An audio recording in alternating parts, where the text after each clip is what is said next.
Hey guys, কেমন আছো তোমরা? আশা করি ভালোই আছো। আমি খুব ভালো আছি।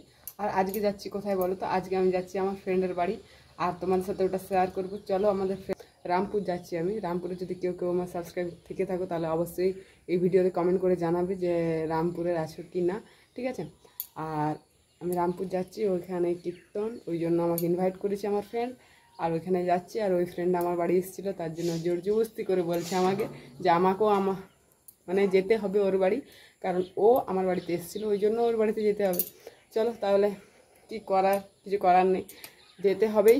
চলো তাহলে, রেডি হয়ে দেখা হচ্ছে। আর এখন আমি এই যে ফ্রেশ হয়নি, একটুকুও ফ্রেশ হয়নি, জাস্ট ঘুম থেকে উঠলাম, ওগুলো ঝেটালাম, ঝেটার পর একটু ফ্রেশ হয়ে নেবো, তারপর আমি রেডি হয়ে তোমার সাথে ডাইরেক্ট দেখা করব।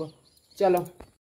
আর অনেকদিন পর এই ব্লগটা শুরু করছি, কারণ কিছুদিন ধরে ব্লগ দেওয়া যাচ্ছে না, মানে এত গরমের মধ্যে কিছু খুঁজেই পাচ্ছি না যে কি করব কি না, ওই জন্য ব্লগ দেওয়া হচ্ছে না। আর আজকে এখন বাজে কটা বলতো? এখন বাজে প্রায় 5:30 মতো বাজে, প্রায় 5:30 বাজছে।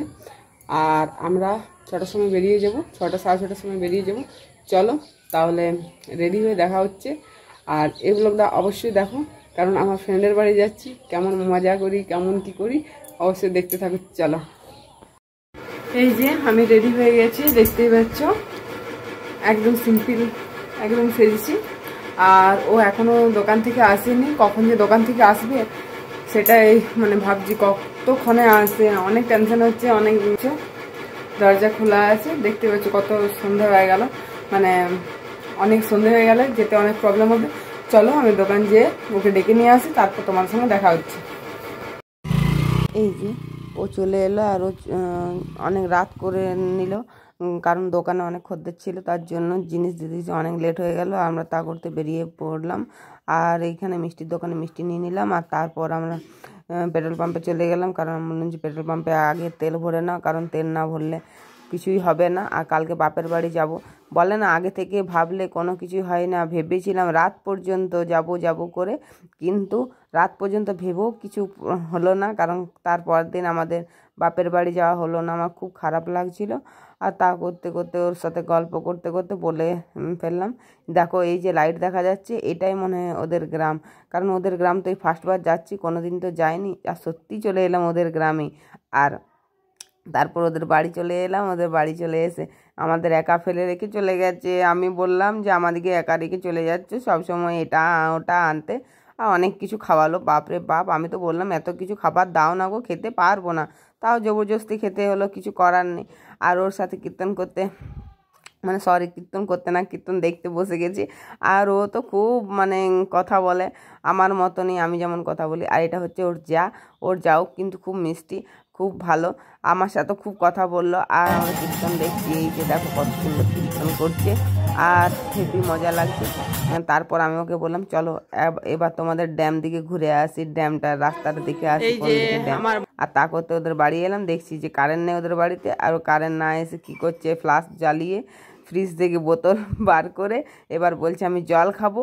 আর তারপর আমি বাড়ি চলে যাব বললাম, কারণ আমি যে অনেক লেট হয়ে যাচ্ছে গো, এত দেরি করলে হবে না। আমি বললাম এইবারে এলাম, এইবারে তো আর কোনো দিন আসা হবে না, জানি না হবে কি না, তার জন্য আমি চলো আজকে রাতে সব তোমাদের মন্দির টন্দির দেখে নেব। আর এই যে আমি বজরংবলী মন্দির দেখতে চলে এলাম, তারপর দুর্গা মন্দির দেখলাম। আর এই রাস্তাটা হয়ে এলাম, দেখো কত সামনে, কিন্তু আমরা এগুলো কিছুই বুঝতে পারিনি যে এই সাইডেই মন্দিরগুলো আছে। আর আমরা এই যে মন্দির, আমি বাবা ভোলেনাথকে প্রণাম করে নিলাম।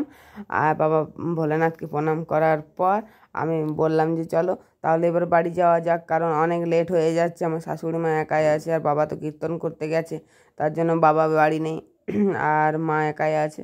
চলো তাহলে বাড়ি চলে যাচ্ছি। আজকে রাতটা পার হলেই কালকে দেখা হবে তোমার সাথে আবার ক্লাসে। চলো, গুড নাইট। এই যে রাত্রেবেলায় আমরা একদম একা মৌসুম যাচ্ছি, লজ আছে, সে লজের পিছনে আছি। কি ঠান্ডা, কেমন লাগছে, খুব ভয় ভয় লাগছে, একদম কেউ কোথাও নেই। এরকম রাত্রেবেলায় বেরোলে কার কার ভয় লাগে? আমার তো খুব ভূতের ভয় লাগছিল, যে পাছে পেছন দিকে না গাড়ি। যে বাড়ি চলে এসেছি, আর বাড়ি এসে এই যে ড্রেস চেঞ্জ করে নিলাম, ড্রেস চেঞ্জ করে ওই যে আইসক্রিম খাচ্ছে ও আমাকে আইসক্রিম দিয়ে পাঠালো, বলছে যে আইসক্রিম এখানে খাবে না, বাড়িতে নিয়ে যেয়ে খাবে। ওই জন্য বাড়িতে নিয়ে এসে খাচ্ছি, কারণ রাস্তার মাঝে দাঁড়াইনি, দাঁড়ালে খাওয়া হতো। আর চলো আজকের ভিডিওটা এই পর্যন্তই, দেখা হচ্ছে নেক্সট ভিডিওতে।